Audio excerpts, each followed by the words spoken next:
Magandang araw mga kaibigan. Bigyan natin ng reaction, opinion, itong post ni Sas Rogando Sasot. Pinapasalamatan niya si Senator Risa Hontiveros at mga kakamping akbayan. Okay. Ano itong ginawa ni Risa para pasalamatan ni Sas Sasot?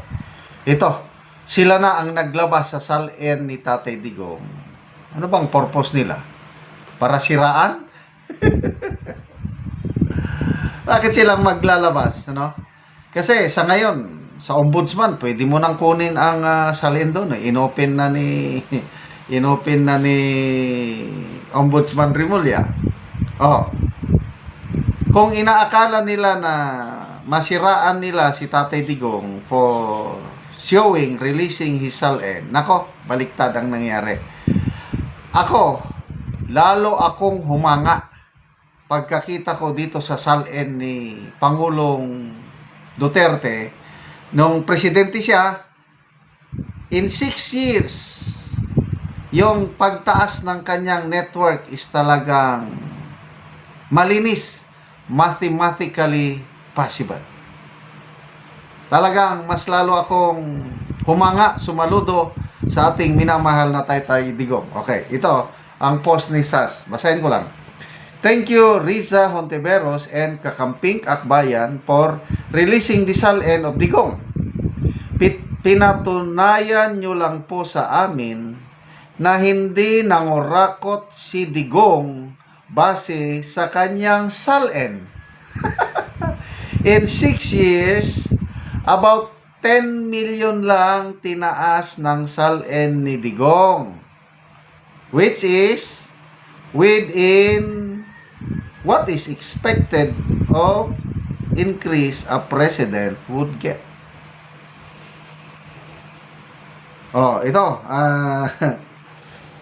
Nandyan na yung mga salin niya. Basahin ko 2016. Ang kanyang net worth is 27,428,862. So 27 million Noong 2017 naging 28,540,321. So nag-increase lang ng halos 900,000. Noong 2018 naging 31,062,804. Nag-increase ng mga 3 million. Noong 2019, naging 33,657,057 pesos. So, nag-increase ng halos 1.5 million. 2020, 36,091,132. Nag-increase ng 1.5 million din. Estimate lang. 2021, 38,744,369. So, nag-increase ng around 2 million. 2022, 37,305,462. So, nag-decrease ng 1.4 million. So, 27 million nung umupo siya, 37 million nung umalis siya. So, 10 million lang ang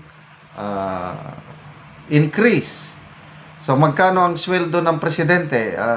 Estimate ko lang ito nasa 400,000. Yeah, correct me if I'm wrong. Estimate ko lang ito, 400,000. So, sa isang taon, sa taon, 4.8 million ang sweldo niya. So, ginastos niya yung iba, naisave niya yung iba. Kaya, eksakto lang.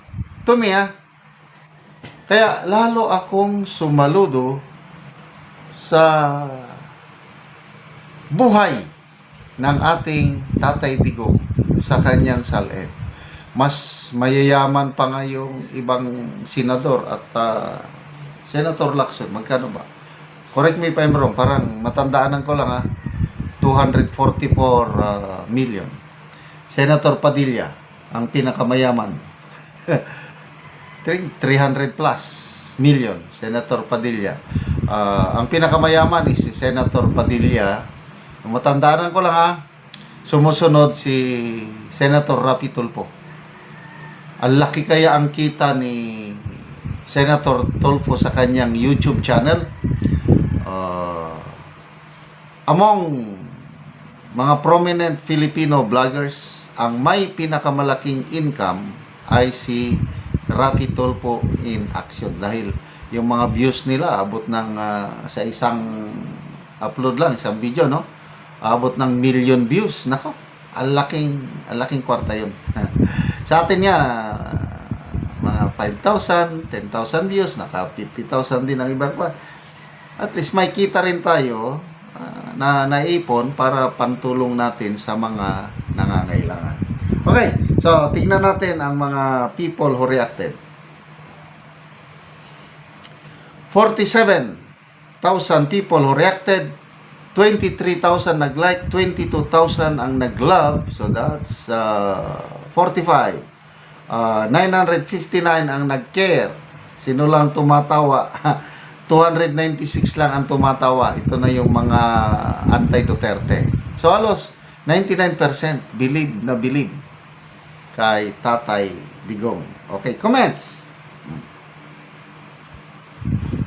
Bisaya sa Europe, mas marami pang pera si Miss Luxury kaysa kay Tatay Digong. Sino pang Miss Luxury? Si Madam Chair ba ito? Ann Valenzuela. And don't forget everyone, nung pandemic, donated sahod ni Tatay Dig sa mga tao. Wow, grabe oh. Pati na rin si then Mayor Inday Sara donated her salary in Davao City. Deserve nila maraming pera if ever man kasi napupunta din sa mga tao pag needed talaga. Lifestyle wise, wala na akong masasabi sa lifestyle ng mga Duterte. Kaya ako, talagang yung ginagawa kong pag-support ng Duterte is from my heart. Dahil nakikita ko yung good governance sila at ang prayer ko na sana makabalik ang isang Duterte sa Malacanang. That's BP Sara. And sana makabalik. Lord, pabalikin mo buhay si Tatay Digong sa Pilipinas bago 2028 para masaksihan niya ang pag-upo ni BP Sara sa Malacanang. Salamat mga kaibigan sa inyong pagsubaybay sa ating channel. Nakakatulong kayo ng malaki sa tribong Talaandig ng Bukidnon dahil ang income natin sa channel na ito is pantulong po sa tribo. Namimigay tayo ngayon ng mga libreng yero at pako para makapagpatayo sila ng mas maayos na tahanan. Panoorin nyo ang video na ito. Karon mo na ni ang yero nga ipanghatag sa mga tao nga kadtong mga daot ng ilang balay. So mo na ni siya mga lansang, Vincent. So yero. So muna ni sila ang matabangan karon. Sumupod ni si nanay. Ang pila na edad nimo nay? 86 ka na. So makabalay na ka kay matabangan na kag yero nay. Salamat kayo. Oo. Manalangin sa Ginoo. Oo nanay. So lipay kay si nanay nga matagaan ikaw kol. Ay, samot din ko lipay kay di naman ko pa ko palit og sin kay matay trabaho. Wa na kay trabaho. Salamat ni Sir Gyud kay Oo. Salamat. Oo. So 85, 86 na si nanay. So matabangan siya o gero kay balayan siya. So nalipay si nanay muna ni ang gero nga ipanghatag. Mga lansa. Ginoo. Nanay. Kansel. So kining gi-deliver karon nga yero 500 ni siya ka buok. So kuan gyud dagan pa gyud ang mga balay nga matabangan nga nagkinanglan og tabang karon.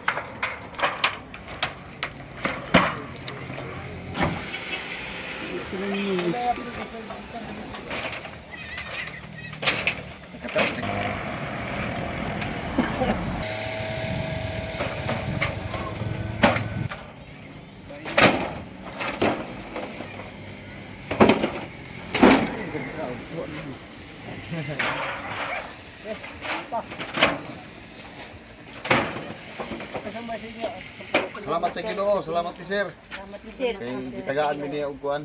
Kani Dali sa Ginoo ang magatod namin. Salamat kayo.